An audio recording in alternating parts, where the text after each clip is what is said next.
Yeah, because we never really got to see him with the Ren and Sharingan. Real quick, I just want to ask you one question, and it doesn't necessarily have to be a long, drawn-out answer because I understand that you didn't necessarily have time to sit down and think about this. But me and Oh, you're Mello, good. we have like an ongoing discussion, Oh and my we kind of gosh. always, and this is essentially like Here we go. Kawaki in base Here we form go. versus Sarada. Now, I personally believe that Kawaki Oh, would win. I stated my personal opinions. We're not necessarily going to talk about this and make this like a 10-minute segment right now. I just want to know what you think about that matchup. no, Base Kawaki versus Sarada. yeah, I'm probably on your side in that one, mostly because of Hmm. what we saw against Delta. Because it's stated that the attack that she fired at Naruto was light speed, and he got to it in order to protect Himawari and Naruto. Mhm. Hmm. Outside of that, there's also the fact that he has, well, I guess he doesn't. What is his arm nowadays? It's still, is it still being powered by Naruto's chakra? I think it is. No, Um, no, no. No, He actually he got a yeah. brand new one, I believe, right after the Ishiki fight. Hmm. Yeah, Yeah. okay, that's what it was. Yeah, and so I mean, obviously, when they take into the fact that like his abilities work very similar to Shinki and Gaara's, where he's this shinobi wear tool, which allows him a lot of like flesh manipulation and things like that. And while we saw Sarada kind of like be able to copy jutsu, take she took the lightning balls from the hidden mist arc. What is she going to copy from Kawaki? He can do shadow clones, and that's it. So we're talking speed and power that she can't copy. And while he will, even if we're talking base mode here, though, he's still immune to Genjutsu because he has, well, actually, no, he's not, because Ishiki doesn't technically live in him anymore because it's just Yeah. he's just Otsutsufied.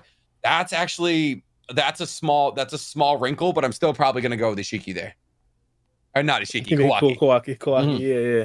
I see what you mean.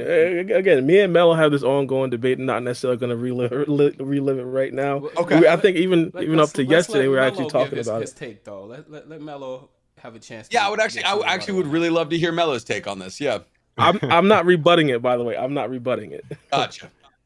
Yeah, it's like my boy Baara try to preempt it. He like, we're not gonna spend too long going there, but like, Yeah, yeah, yeah. Of okay, course, like, of course, of course. We don't want to open old wounds. so Yeah. Um, so look, my whole thing was, yeah, we can go over like the power, the physicality, all that stuff, taijutsu, prowess, so on and so forth. But I Mm, think that the real battle boils down to, can she out strategize him and get him in a genjutsu for a victory? Essentially, that's what the premise would be. Now, yeah, Bara argued that an Otsutsuki can't be placed in a genjutsu because we've never seen it happen before. Um, well, we did in the actual anime, in the Mitsuki retrieval arc, the coup, whatever you want to call it, the Octa. Real Boruto quick, was real placed quick, in real the quick, genjutsu. real Oh, quick. okay. 2.5. I did say I wasn't going to rebut, but he was talking about this yesterday, and I didn't have okay, time. I was kind okay. of going to sleep when he was saying it, so I didn't have Oh, time to all right, rebut all it. right, all right. Naturally. Naturally, yeah. Right, So right. Boruto was placed under Genjutsu around episode 76, I believe. And that specific episode, it was literally again like 12 or so episodes right after he got the Karma Seal. So logically he'd still be about like only like 15-20% Otsutsuki. So he'd probably be susceptible to Genjutsu at that particular time. That's all I gotta say. Yeah, well, I think the big thing with a karma marking and or a Jinchuriki is the fact that they can disrupt your chakra. And that's why we see like Yuki and Kurama giving Killer B and Naruto respectively immunity to Genjutsu. I think it's more about bond though, really. I think it's whether or not an Otsutsuki would break you out of a Genjutsu or rather capitalize on it in order to like get themselves out. But yeah, no, I guess we really never have seen an Otsutsuki. So you're saying so Melly, you're saying Well, that episode 76 is an example of an Otsutsuki being put under Genjutsu? Well, it absolutely is. Now, I don't know how Okay. Bar parses out the percentages. I don't know how you quantify that, but that's an example of an Otsutsuki similar. I would argue even more so important because his situation would be exactly like Hawaki's. Uh-huh. A certain percentage human, certain percentage Otsutsuki being placed in the Genjutsu. Sarada released him from that. So that's absolutely a tangible example. My whole thing was when I mentioned that I didn't feel like I needed to like because Barrow had this whole thing where, like, I was arguing the point, so I needed to prove it. My Yeah. whole thing was typically if someone can't be placed in a genjutsu, that's explicitly stated within the series because that's a major thing. So Yeah. for me, I think in the absence of any contradictory evidence, which would be that they can't be placed in it, there's no evidence to support that claim. So in the absence of that, I have to Hmm. rely on what the lore tells me, right? And the lore tells me, yeah, they can be placed in a genjutsu because there's nothing contradicting that premise. Yeah. So for me, then it boils down, okay, can he strategize Sarada? We saw that in the manga, he did manage to out strategize her. Of course, me and Baara went back and forth on this. For me, I think he shot his one shot. She wasn't really anticipating that he would use what he did. Mhm. For me, if we're doing like a versus battle, I don't think he's going to be able to out strategize her more often than he would out strategize her more often than she would him.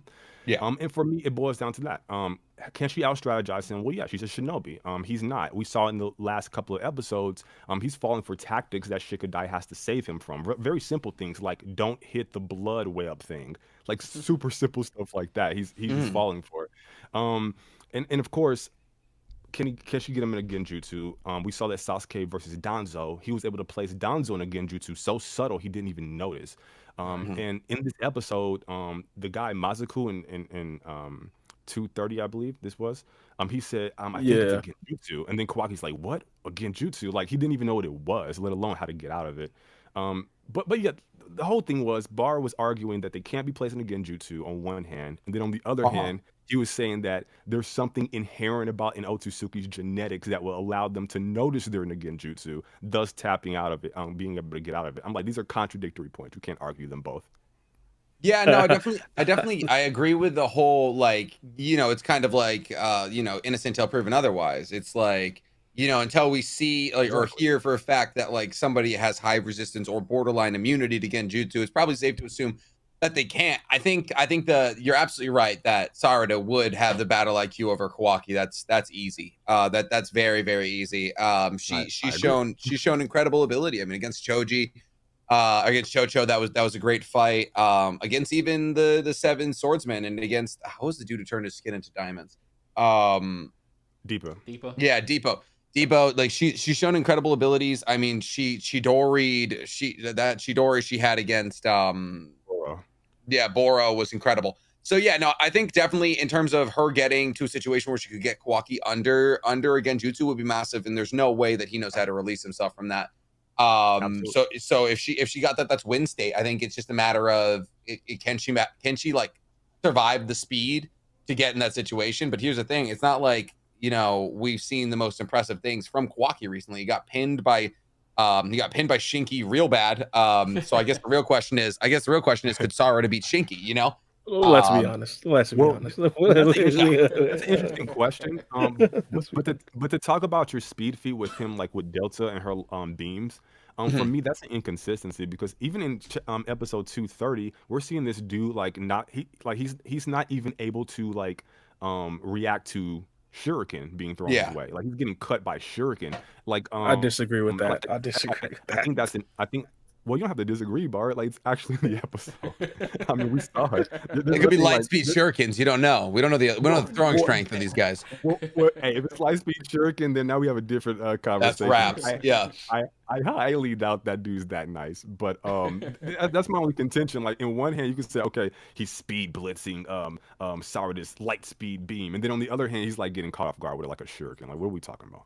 Yeah, that's very fair. That's very, very fair. Yeah, no. I think, maybe later down the line, actually, I mean, that being said, Sarada later down the line, we're probably looking, she's already got 3 Tomei Sharingan in the manga. She's more likely than not going to get the Byakuya seal. So who knows where. I would love to see Sarada be stronger than Kawaki. I'd love to see Sarada be stronger than Boruto, honestly. I think when you add the Sharingan and 100 healing seal plus Sakura's strength and chakra control, I mean, how are you going to argue with that? But yeah, no, for the moment, I gotta give a slight edge to Kawaki, but I mean, if she can hang on and get him in a genjutsu, then yeah, it's wraps. It's easy.